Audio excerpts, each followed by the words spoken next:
Quand Jésus-Christ revêtit la nature humaine, il se lia à l'humanité par des liens qu'aucune puissance, sauf la volonté de l'homme lui-même, ne peut rompre. Nous induire à briser ces liens, nous porter à séparer volontairement de Jésus sera le but constant des séductions de Satan. C'est sur ce point que nous avons besoin de veiller, de combattre, de prier, afin que rien ne nous amène à choisir un autre maître, ce que nous sommes toujours libres de faire. Si nous avons les yeux constamment fixés sur Jésus, il nous gardera. En regardant à lui, nous sommes en sûreté. Rien ne peut nous arracher de sa main. En le contemplant sans cesse, nous sommes transformés en la même image de gloire en gloire par le Seigneur, l'Esprit. 2 Corinthiens 3,18. C'est ainsi que les premiers disciples parvinrent à la ressemblance du Sauveur.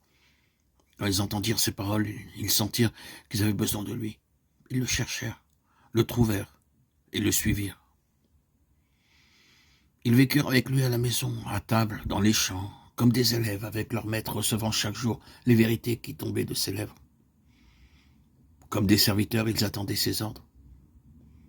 Les disciples étaient des hommes de la même nature que nous. Jacques 5,17. Comme nous, ils devaient lutter contre le péché et avaient besoin de la grâce divine pour suivre le sentier de la sainteté.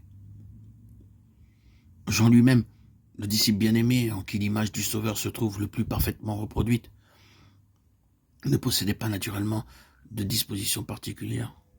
Non seulement il était impérieux et ambitieux, mais encore impétueux et irritable sous l'offense. Toutefois, à mesure que le caractère divin se révéla à lui, il eut conscience de ses imperfections et en fut humilié. La force et la patience, la puissance et la tendresse, la majesté et la douceur qu'il contemplait dans la vie quotidienne du Fils de Dieu remplissaient son cœur d'admiration et d'amour. Jour après jour, son âme était attirée vers lui, et le moi absorbé par l'amour de son maître.